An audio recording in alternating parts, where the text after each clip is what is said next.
Good morning बच्चे, कैसे हैं आप लोग। आज फिर से SFMS रामपुर यूट्यूब चैनल में आप सभी विद्यार्थियों को स्वागत है। और आज हम इसी चैनल के माध्यम से 8वां क्लास के अध्याय 3 जिसमें ज्यामितीय आकृतियों की समझ चैप्टर का नाम है, और उसमें से एक टॉपिक को लिए हैं बहुभुज। तो बहुभुज किसे कहते हैं, इसके बारे में हम लोग को जानना है। यानी कह सकते हैं 3 या 3 से अधिक रेखाखंडों से घिरी बंद आकृति को बहुभुज पॉलीगॉन कहते हैं। कहने कहते हैं 3 भुजा हो, 3 रेखाखंड हो या 3 से अधिक रेखाखंड हो, उससे घिरी बंद आकृति को बहुभुज कहते हैं। जैसे यहाँ पर 3 रेखाखंड हो गया, एक रेखाखंड AB हो गया, दूसरा रेखाखंड AC और तीसरा रेखाखंड BC। तो इससे घिरी आकृति को क्या कहेंगे, हम लोग बहुभुज कहेंगे। अब यही चीज़ है तो इसको हम बहुभुज नहीं कह सकते। यह आकृति बहुभुज नहीं है क्योंकि यह बंद आकृति नहीं है। 3 या 3 से अधिक रेखाखंडों से बंद आकृति को बहुभुज कहते हैं। तो यह आकृति बहुभुज है, यह बहुभुज नहीं है, यह भी आपका बहुभुज है। उसके बाद 5 रेखाखंडों से बंद आकृति होगा तो उसको हम लोग पंचभुज बोलेंगे। 6 रेखाखंडों से बंद आकृति होगा तो उसको हम लोग षष्ठभुज बोलेंगे। 7 रेखाखंडों से बंद आकृति होगा उसको हम लोग सप्तभुज बोलेंगे। इसी तरह नामकरण होते रहेगा। तो उसी बहुभुज में से आज एक टॉपिक हम लिए हैं चतुर्भुज के बारे में। इसके पहले वाले यानी 7th क्लास में हम लोग त्रिभुज के बारे में अध्ययन किए थे।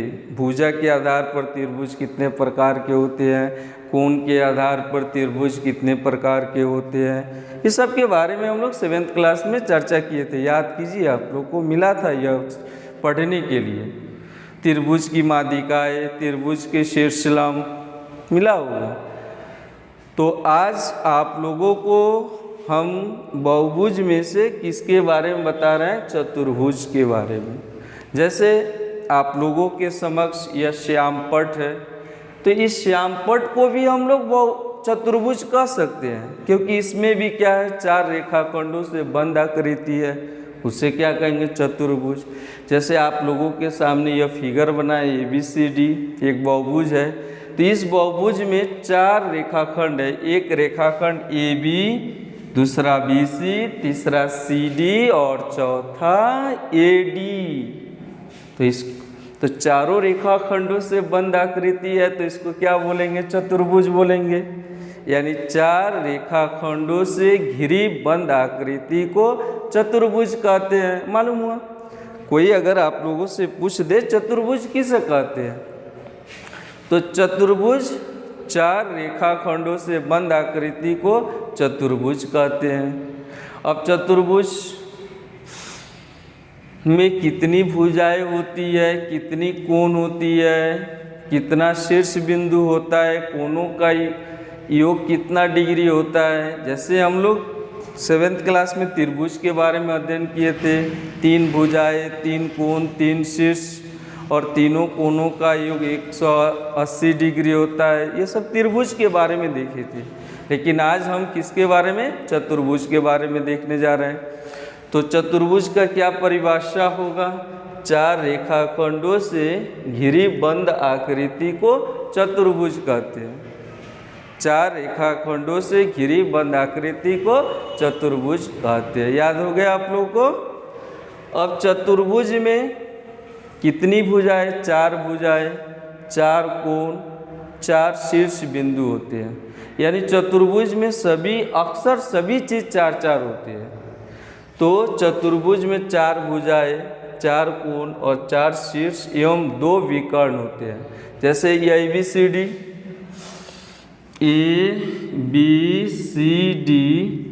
चतुर्भुज में 4 भुजा क्या नाम है बोलिए? तो 4 भुजा का नाम, एक भुजा AB, दूसरा का नाम BC, तीसरा का नाम CD और चौथा का नाम AD। 4 भुजा का नामकरण हो गया। यानी एक भुजा AB हो गया, उसके बाद BC हो गया, उसके बाद CD हो गया और चौथा जो हो गया क्या आपका AD। तो 4 भुजाएं, कितना शीर्ष? 4 शीर्ष होता है, 4 शीर्ष बिंदु। तो 4 शीर्ष बिंदु क्या क्या होगा देखो, तो A हो जाएगा, B हो जाएगा, C और क्या हो जाएगा D। हो गया। और कितना विकर्ण? तो 2 विकर्ण। तो 2 विकर्ण क्या क्या हो जाएगा? एक विकर्ण हो जाएगा आपका AC और दूसरा विकर्ण हो जाएगा BD। एक हो जाएगा AC और दूसरा हो जाएगा BD। आप लोग को मिला होगा बहुभुज के विकर्ण, यानी सम्मुख शीर्षों को मिलाने वाली रेखाखंड को बहुभुज का विकर्ण कहते हैं। आपके बुक में है सम्मुख शीर्ष, यानी A का शीर्ष क्या C है, तो A को C से मिलाएंगे तो एक रेखाखंड होगा, तो इसी रेखाखंड को विकर्ण कहेंगे।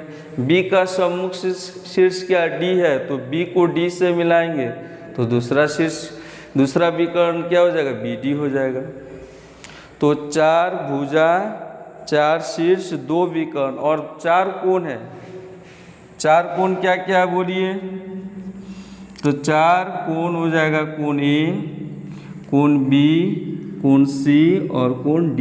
यह कोण का सिंबल है, आप लोग को मालूम होगा, यह कोण का सिंबल होता है। तो 4 कोण, कोण A, कोण B, कोण C और कोण D। यानी चतुर्भुज में अक्सर 4 होती है, 4 भुजाएं, 4 कोण, 4 शीर्ष बिंदु, लेकिन विकर्ण 4 नहीं होते हैं, 2 होते हैं। जैसे इस चतुर्भुज में विकर्ण क्या क्या है? एक विकर्ण AC है और दूसरा विकर्ण क्या है? BD है। ठीक है ना। अब चारों कोण, जैसे त्रिभुज के तीनों कोणों का योग 180 डिग्री होता है ना, उसी प्रकार चतुर्भुज के चारों कोणों का योग कितना डिग्री होगा? 180 डिग्री नहीं होगा। 180 डिग्री केवल त्रिभुज का होता है। चतुर्भुज के चारों कोणों का योग 360 डिग्री या 4 समकोण या 2 समपूरक होते हैं। याद हो गया? चतुर्भुज के चारों कोणों का योग 360 डिग्री या 4 समकोण या 2 समपूरक होते हैं। अब चतुर्भुज में आप लोग को मिला होगा सम्मुख भुजाएं किसे कहते हैं, सम्मुख कोण किसे कहते हैं, ये सब देखना है। तो चतुर्भुज में 2 सम्मुख भुजाओं का युग्म होता है। तो सम्मुख भुजा, जैसे इस ब्लैक बोर्ड का सम्मुख भुजा क्या होगा? ऊपर वाला जो ऊपर की लंबाई, नीचे वाला लंबाई, यानी ऊपर की भुजा है और नीचे वाली भुजा है, सम्मुख भुजा हो गया। अगल बगल दाएं बाएं। तो इसी प्रकार इसमें भी सम्मुख भुजाओं का 2 युग्म क्या हो गया? तो AD और BC एक युग्म हो गया है, AD और BC। दूसरा युग्म क्या हुआ? AB और CD। एक सम्मुख भुजाओं का युग्म क्या हुआ? AD और BC। और दूसरा सम्मुख भुजाओं का युग्म क्या हुआ? AB और CD। तो सम्मुख भुजाओं का 2 युग्म होता है और सम्मुख कोण का युग्म भी कितना होगा? 2। तो सम्मुख कोण का युग्म क्या हो जाएगा? AC, कोण A और कोण C, कोण A और कोण C और कोण B और कोण D। ठीक है ना। तो चतुर्भुज किसे कहते हैं? फिर से एक बार आप लोग को हम बता दे रहे हैं, सीख लीजिए चतुर्भुज के बारे में। बार बार आप लोगों को बोल रहे हैं, नहीं समझ में आ रहा है तो कमेंट्स कीजिएगा जरूर। 4 रेखाखंडों से बंद आकृति को चतुर्भुज कहते हैं। जैसे यह श्यामपट्ट आपका चतुर्भुज हो गया। चतुर्भुज में 4 भुजाएं, 4 कोण, 4 शीर्ष एवं विकर्ण 2 होते हैं। चारों कोणों का योग कितना डिग्री? 360 डिग्री होता है। चतुर्भुज में सम्मुख भुजाओं का कितना युग्म, 2 युग्म होता है और कोनों का भी 2 युग्म होता है, सम्मुख भुजा। ठीक है। उसके बाद हम लोग देखेंगे चतुर्भुज के प्रकार। इसके अगले वीडियो में आप लोगों को हम चतुर्भुज के प्रकार बताएंगे। यानी चतुर्भुज के प्रकार नाम सुने होंगे, वर्ग, आयत, समचतुर्भुज, समांतर चतुर्भुज, समलंब और पतंग, ये सब नाम सुने होंगे। तो अगले वीडियो में आप लोगों को हम चतुर्भुज के प्रकार के बारे में बताएंगे। ठीक है। और इस वीडियो में बहुभुज और चतुर्भुज के बारे में बताया गया है और आप लोग इस वीडियो को बार बार देखिएगा। अपने दोस्तों को, अपने सहपाठियों को देखने के लिए भी बोलिएगा और वीडियो को ज़रूर सब्सक्राइब, लाइक कीजिएगा। और किसी प्रकार का डाउट होगा, दिक्कत होगा तो कमेंट्स कीजिएगा और इसके साथ वीडियो को शेयर भी कीजिएगा। और वीडियो देखने के लिए आप सभी विद्यार्थियों को बहुत बहुत धन्यवाद। और अगले वीडियो में आप लोगों को फिर से चतुर्भुज के बारे में बताएंगे।